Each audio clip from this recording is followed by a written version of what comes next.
नाम? ज्योति यादव। ज्योति यादव, क्या बात है। एक बार जोरदार ताली बजा दीजिए हमारे ज्योति जी के लिए। आप शादीशुदा नहीं हैं?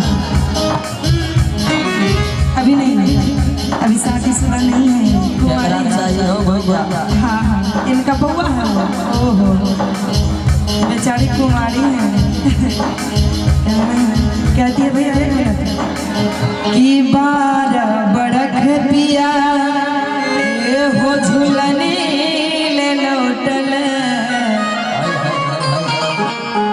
जब 12 बरख के बाद, मतलब 12 साल के बाद जब पिया आते हैं कलकत्ता से, तो बेचारी कहती है जब उधर से आए तो झूलनी फिर से मेरे लिए लेके आए हैं। जैसा धक्का 12 साल पहले लगा था ना, वैसा ही